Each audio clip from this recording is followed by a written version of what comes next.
galerinha, tudo bem com vocês? Eu sou a Mônica, professora de Biologia do Cursinho Supera. Vamos lá? Don't show up, don't come out, don't start caring about me now. Vamos começar mais uma aula de zoologia? Então, continuando sobre o reino Animalia, a gente vai falar um pouquinho agora sobre o filo Artrópodes. Então vamos lá, gente. Quem são os artrópodes? Quais são as características principais de artrópodes? Esses animais fazem parte do maior filo do reino animal. E quais são as características dos artrópodes? Esses animais são chamados de artrópodes porque eles possuem as suas patas articuladas. Então isso vai garantir uma maior movimentação para esses animais. E é uma evolução bem legal que esses animais possuem. Então artrópodes vem de patas articuladas. Além disso, esses animais possuem o seu corpo dividido em metâmeros, então possuem o seu corpo todo segmentado, dividido em partes. A gente pode dizer que eles possuem o corpo segmentado ou metamerizado. A gente consegue dividir o corpo desse animal em cabeça, tórax, abdômen ou cefalotórax e abdômen, mas são os primeiros animais que a gente consegue fazer uma divisão corporal. São animais triblásticos, são animais celomados, então triblásticos significa que eles possuem os 3 folhetos embrionários e celomados significa que a mesoderme vai revestir totalmente o celoma, que vai ser essa cavidade nova que surgiu. Além disso, uma característica muito importante dos artrópodes é que eles possuem um exoesqueleto. É bem característico desses animais, que é um exoesqueleto completo que vai revestir todo o corpo do animal e que serve para proteger o corpo desse animal. E ele vai ser formado pelo açúcar quitina, que é um carboidrato, um polissacarídeo estrutural. Só que esse exoesqueleto traz um problema para o corpo do animal. Então ele vai limitar o crescimento e a movimentação desse animal. Então, sabe quando a gente é criança e a nossa roupa começa a ficar curta, a nossa calça começa a ficar curta, começa a aparecer a canela? Então é mais ou menos assim com esses animais. Eles começam a crescer e esse exoesqueleto ele não cresce, ele não vai acompanhar o crescimento desses animais. E ele vai só limitar o crescimento desses animais. Então, o que eles precisam fazer é trocar de roupa. Então, eles precisam trocar essa roupa que não serve mais, trocar esse esqueleto que não serve mais e pegar um esqueleto novo, pegar uma roupa nova, do tamanho próprio para eles. Então, periodicamente, os artrópodes vão realizar um fenômeno que chama muda, ou ecdise, que é justamente esse fenômeno de trocar essa roupa que não serve mais. Então, eles vão trocar o seu exoesqueleto para poder continuar crescendo. É bem comum cair em vestibular o gráfico de crescimento de um artrópode. Como assim? Então o animal ele cresceu, até que o exoesqueleto não suporta mais o seu tamanho. Então ele vai parar de crescer, ele vai estabilizar o seu crescimento, ele vai ficar no mesmo tamanho. Até que ele vai realizar uma muda, ou seja, ele vai trocar esse exoesqueleto. Aí, quando ele teve essa troca de exoesqueleto, ele pode voltar a crescer. Então ele vai crescer, até que essa roupa vai ficar pequena de novo. Aí ele vai parar de crescer novamente. Então ele vai interromper o seu crescimento de novo. Vai estabilizar. Até que ele faça uma outra muda. Fez uma outra muda, ele consegue voltar a crescer. Aí ele vai crescer, até a roupa não servir mais. E por aí vai. Então conseguiram entender o que é um gráfico de crescimento de um artrópode? Então o gráfico de um crescimento de um outro animal, ele vai ser constante. Já o gráfico de um crescimento de um artrópode, não, ele não é constante. Ele vai ter vários patamares, porque esse exoesqueleto, ele limita o crescimento e ele vai precisar realizar várias mudas durante a sua vida. Sabendo dessas características gerais de um artrópode, agora a gente vai falar um pouquinho sobre as suas divisões. Então, os artrópodes são divididos em algumas classes, que são os insetos, os crustáceos, os aracnídeos e os miriápodes, que são divididos em clópodes e diplópodes. Então vamos falar primeiramente sobre os insetos. E aí lembra que eu tinha falado que os artrópodes possuem metamerização, possuem o seu corpo dividido? Então aqui os insetos vão possuir seu corpo dividido em cabeça, tórax e abdômen. Na cabeça eles vão possuir 2 antenas, então a gente pode dizer que eles são díceros, ou seja, possuem 2 antenas. Além disso, eles possuem seu aparelho bucal variado, então dependendo da alimentação desse animal, vai ter um aparelho bucal diferente. Exemplos: borboletas vão possuir o seu aparelho bucal sugador, para poder sugar o néctar das plantas. Gafanhotos vão possuir o seu aparelho bucal mastigador, para poder mastigar as folhas.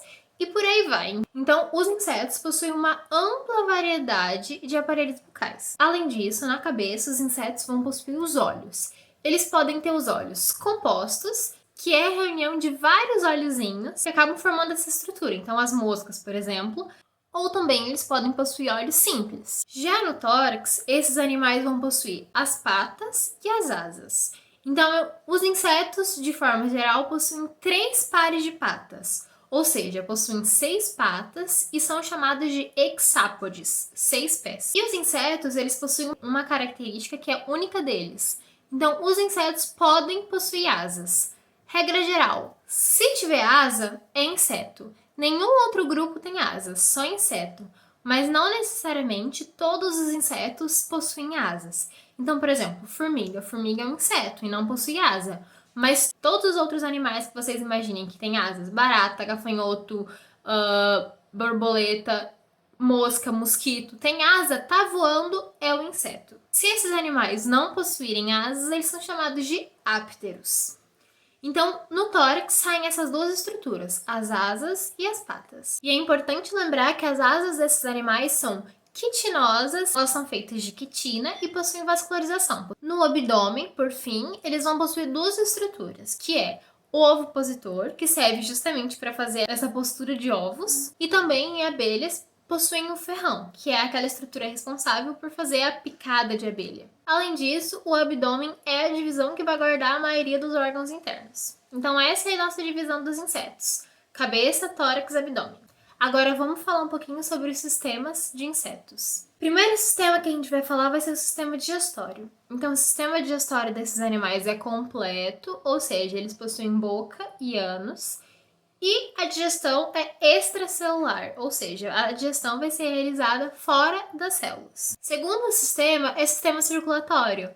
Aqui a gente começa a falar de sistema circulatório. Então, esses animais possuem um sistema circulatório propriamente dito. E aqui a gente vai classificar esse sistema em aberto ou lacunar. Como assim? Então, um sistema circulatório ele pode ser aberto ou fechado. Se o sistema for fechado, quer dizer que o sangue desses animais vai estar o tempo todo circulando dentro de vasos sanguíneos. Se esse sistema for aberto, quer dizer que em algum momento esse sangue vai sair de dentro dos vasos sanguíneos e vai cair em alguma lacuna, em alguma cavidade corporal. Se o sistema circulatório for aberto, o sangue nem sempre vai estar presente dentro dos vasos sanguíneos. E um animal mais desenvolvido é aquele que tem um sistema circulatório fechado. Por quê? Porque o que tem o sistema circulatório aberto, quando esse sangue acaba caindo em cavidades corporais, em lacunas corporais, as trocas de substâncias entre as células do corpo e esse líquido, esse sangue, essas trocas vão acabar sendo mais lentas. Então aqui, como eu falei, os insetos, eles vão possuir o sistema circulatório aberto ou em lacunas, ou lacunar. E eles possuem um líquido que aqui a gente chama de hemolinfa, que é como se fosse o sangue dos insetos, mas chama hemolinfa porque não é um sangue propriamente dito. E os insetos não possuem pigmentos respiratórios. Então a gente possui hemoglobina, que é um pigmento respiratório, eles não possuem. E o coração desses animais ele é dividido em lacunas. Então vocês já viram falar que inseto tem 5 corações? É por causa disso, porque eles possuem um coração dividido em lacunas. O sistema respiratório desses animais é um sistema traqueal e a entrada de ar no corpo desses animais vai ser através de espiráculos ou estigmas respiratórios.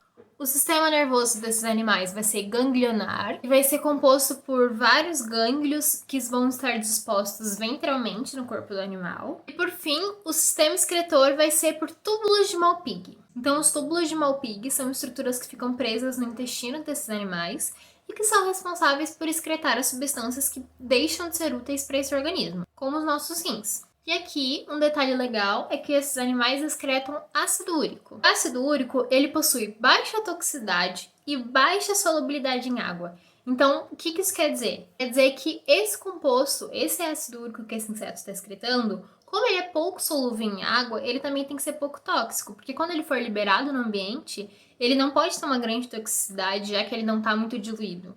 Já, por exemplo, um peixe ele vai liberar amônia. A amônia é um composto que possui alta toxicidade. Só que como o peixe está na água e a amônia é muito solúvel em água, Quando essa amônia for liberada pelo peixe, ela vai acabar se diluindo na água e acaba deixando de ser tão tóxica assim, porque como ela vai ficar diluída, como ela vai ficar dissolvida nessa água, ela deixa de ser tão tóxica assim. Então, regrinha geral de excreções de animais. Quando um composto for muito tóxico, ele também precisa ser bastante solúvel para poder diluir essa toxicidade. Quando esse composto não for muito tóxico, ele pode não ser muito solúvel em água, ele pode ser liberado com menos água, já que ele não é tão tóxico assim.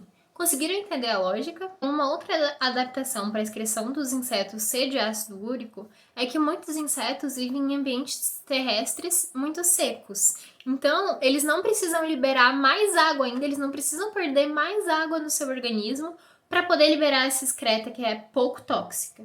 Então, aqui os insetos, eles vão liberar ácido úrico, que é pouco tóxico e é pouco solúvel em água. Sobre a reprodução dos insetos. Então, os insetos são dioicos, eles possuem fecundação interna e eles podem possuir o seu desenvolvimento direto ou indireto. Lembrando que desenvolvimento indireto é quando esses animais possuem larva no seu desenvolvimento. Então, aqui nos insetos, a gente vai ter 3 tipos de desenvolvimento. O desenvolvimento ametábulo, hemimetábulo ou holometábulo. Ametábulo quer dizer que não há metamorfose. A de negação. Hemimetábulo quer dizer que há uma meia transformação, uma meia metamorfose. E holometábulo quer dizer que há uma metamorfose completa. Então, os animais que têm o desenvolvimento ametábulo são aqueles que não sofrem metamorfose. Então, o seu desenvolvimento vai ser direto, não tem larva. O animal vai nascer e ele só vai crescer. Então, ele não passa por metamorfose, só passa por crescimento. Já o animal que tem o desenvolvimento hemimetábulo, quer dizer que ele tem uma metamorfose parcial. Então, ele tem meia metamorfose. Então, vai ter o ovo.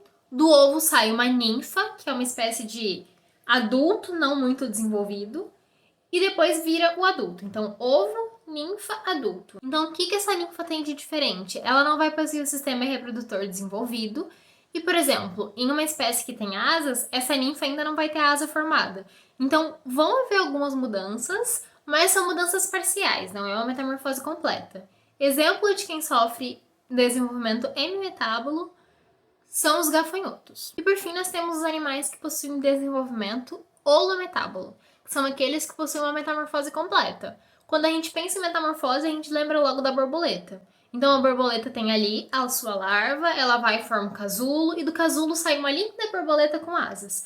Então, é uma transformação completa. De uma lagarta, vai sair um outro animal completamente diferente, que vai ser a borboleta. Mosca, mosquito, borboleta, abelha, são animais que sofrem metamorfose, são animais que têm o desenvolvimento holometábulo. Então, de insetos era isso, pessoal. Nossa próxima classe agora vai ser dos crustáceos. Então, os crustáceos possuem um corpo dividido em cefalotórax e abdômen. Então, a cabeça e o tórax vão estar fundidos, vão estar fusionados, e aí a gente chama de cefalotórax.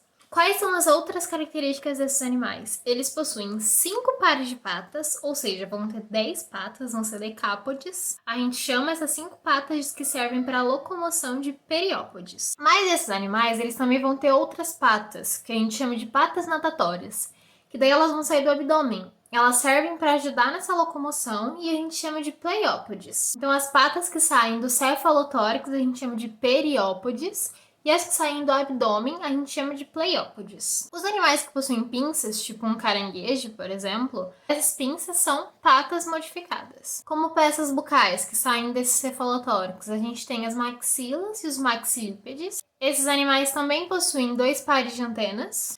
E no cefalotórax, eles vão possuir 2 olhos compostos que são pedunculados. Então, eles são para fora do corpo do animal, tipo o seu siriguejo do Bob Esponja. Então, além disso, no abdômen, esses animais possuem uma estrutura que chama telson, que é uma estrutura que ajuda no direcionamento na hora desse animal nadar, e também é uma estrutura que está relacionada com a reprodução desses animais. Além disso, esses animais possuem um esqueleto extremamente rígido, então ele vai ser mais rígido do que os outros artrópodes. Por quê? Porque esse exoesqueleto, além dele ser feito de quitina, ele vai ser feito também de cálcio. Então, como ele está impregnado por sais de cálcio, ele vai ser um pouco mais resistente do que o dos outros artrópodes. Sabendo dessas características gerais dos crustáceos, vamos falar um pouquinho agora sobre os sistemas deles. Então, o sistema respiratório dos crustáceos ele vai ser branquial. O sistema circulatório, eles também possuem circulação aberta, mas aqui eles possuem uma diferença. Então, eles vão possuir um pigmento respiratório que chama hemocianina, que possui cobre na sua constituição. O sistema nervoso desses animais também é ganglionário ventral. E, por fim, o sistema excretor, ele vai ser por glândulas verdes ou antenais. E no sistema nervoso, é legal lembrar que esses animais possuem uma estrutura que chama estatocisto. Esse estatocisto, ele é como se fosse um cerebelo em nós, seres humanos. Ele é um órgão de equilíbrio desses animais. Exemplo de quem são os crustáceos: camarão, lagosta, siri, caranguejo. E um exemplo que é o único exemplo que não é aquático, é o único exemplo terrestre, é o tatuzinho de jardim. Aquele que vira uma bolinha? Então, ele é terrestre e ele é o único exemplo terrestre de crustáceos. E legal lembrar, mesmo sendo terrestre, esse tatuzinho de jardim ele vai ter respiração branquial. Sobre a reprodução desses animais, eles vão possuir, eles são dioicos, eles têm fecundação externa, então aqui vai acontecer fora do corpo do animal. Então, o macho vai liberar os espermatozoides, a fêmea vai liberar os óvulos, eles vão se encontrar na superfície do corpo da fêmea e aí vai ter a fecundação. Então, vai acontecer fora do corpo da fêmea. Além disso, esses animais possuem desenvolvimento indireto, ou seja, eles possuem estágio larval, possuem larvas. E aqui é legal a gente saber que eles possuem muitos estágios larvais. Então, aqui nós acabamos os crustáceos e vamos falar um pouquinho sobre os aracnídeos. Detalhe: se alguém aqui tem medo de aranhas, tem aracnofobia, agora vão ter fotos sobre aranhas e escorpiões, então estou preparando vocês para isso. Vamos falar um pouquinho então sobre os aracnídeos. A divisão corporal dos aracnídeos também vai ser dividida em cefalotórax e abdômen, então o tórax e a cabeça vão estar fusionados. Os aracnídeos eles também podem ser chamados de quelicerados. Então, característica desses animais: no cefalotórax vão sair as patas. Eles vão possuir 4 pares de patas, ou seja, vão ter 8 patas no geral, então podem ser chamados de octópodes. Além disso, no cefalotórax eles também vão ter pedipalpos ou pinças, que servem para manipular o alimento. Além disso, em aranhas ainda vão ter as quelíceras, que são as estruturas responsáveis por inocular o veneno nas aranhas. E esses animais vão possuir vários olhos, sendo que todos os olhos vão ser simples. Detalhe: os aracnídeos não possuem antenas, então eles são áceros. Agora, no abdômen, o que a gente tem de estrutura importante? A gente vai ter as fiandeiras. Tanto macho quanto fêmea tem fiandeira, então não é só fêmea de aranha que consegue produzir teia, tanto macho quanto fêmea produz teia. E aí é por uma estrutura chamada fiandeira. Além disso, os escorpiões, eles vão possuir no abdômen o aguilhão. O aguilhão é uma estrutura que sai da cauda, que é a estrutura responsável por inocular o veneno nos escorpiões. Sabendo dessas características gerais, vamos falar um pouquinho sobre os sistemas dos aracnídeos. Então, o sistema respiratório vai ser do tipo filotraqueal ou pulmão foliáceo. O sistema circulatório também vai ser aberto ou lacunar, e ele também vai ter a hemocianina, que é o pigmento respiratório que possui cobre. O sistema excretor desses animais, ele pode ser ou por glândulas coxais, como o próprio nome já diz, ele fica localizado na coxa desses animais, ou por túbulos de Malpighi, a junção dos dois. Como eu já falei, o veneno nesses animais, em aranhas, ele é inoculado pelas quelíceras, e em escorpiões, ele é inoculado pelo aguilhão. Reprodução desses animais, eles são dioicos, eles vão ter a fecundação interna, e o desenvolvimento vai ser direto. Então, como é que é? As fêmeas, elas possuem um ovissaco. Então, esse ovissaco, ele é como se fosse um casulo para armazenar os ovos. E os machos, eles também possuem um saco de seda para poder armazenar os espermatozoides. E aí eles vão e colocam esse saco de seda dentro do corpo da fêmea através dos pedipalpos. Então, assim, a fecundação desses animais vai ser interna. A fecundação vai acontecer dentro do corpo da fêmea. E aí eles têm desenvolvimento direto porque não possuem larvas. E aí, pessoal, um detalhe importante que a gente precisa saber aqui é que as aranhas, elas vão possuir digestão extracorpórea. Então vai acontecer fora do corpo desses animais. Elas lançam enzimas digestivas na presa enquanto a presa está enrolada na teia de aranha. E aí essas enzimas digestivas vão fazer a digestão dessa presa antes da aranha ingerir essa presa. Então a digestão vai acontecer fora do corpo da aranha, vai ser uma digestão extracorpórea. Vamos falar um pouquinho sobre miriápodos. Miriápodos, eles podem ser divididos em quilópodos e diplópodos. Vamos falar separadamente sobre cada um deles. Os diplópodos primeiro. Então, eles possuem o corpo dividido em cabeça, tórax e abdômen. E aqui o nosso principal exemplo é o piolho de cobra. Eles possuem corpo alongado e cilíndrico. E eles vão possuir 2 pares de patas por segmento. Então, eles possuem o corpo todo segmentado e em cada segmento vai possuir 2 pares de patas. Eles são animais que são díceros, ou seja, possuem 2 antenas e são antenas curtas. Eles possuem hábitos diurnos e são animais com movimentos lentos, não são muito rápidos. Eles são animais herbívoros, ou seja, se alimentam principalmente de folhas e não vão ser venenosos.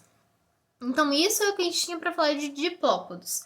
Agora, a gente compara com os quilópodos. Os quilópodos, eles possuem um corpo dividido em cabeça e tronco. E os exemplos aqui são as lacraias e as centopeias. O corpo desses animais vai ser alongado, mas vai ser achatado. Eles vão possuir 2 antenas, então eles são díceros, só que essas antenas são bem longas. E importante, eles possuem 1 par de patas por segmento. Então, enquanto os diplópodos possuem 2 pares de pata por segmento, os quilópodos possuem 1 par de pata por segmento. E um detalhe importante é que os quilópodos, eles são animais noturnos, que possuem movimentos rápidos, e eles vão ser carnívoros, sendo então venenosos. Então, essa também é uma importante diferença entre os quilópodos e diplópodes. Agora, falando sobre os miriápodos no geral, eles vão possuir respiração traqueal, eles possuem a sua excreção por túbulos de Malpighi, e falando de reprodução, a sua fecundação vai ser interna e eles são animais dioicos. E, por fim, eles vão possuir desenvolvimento direto. Então, acabando aqui de falar de miriápodos, a gente encerra também o nosso conteúdo de artrópodes.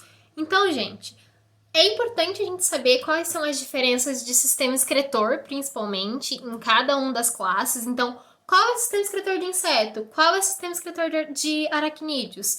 E saber essas diferençazinhas, porque isso adora cair no vestibular. E assim, gente, zoologia, artrópodes sempre cai, beleza? Então assim, bora estudar, resolver exercício, vambora, galerinha. Então encerramos nosso conteúdo de artrópodes, até nossa próxima aula, pessoal. Beijinhos!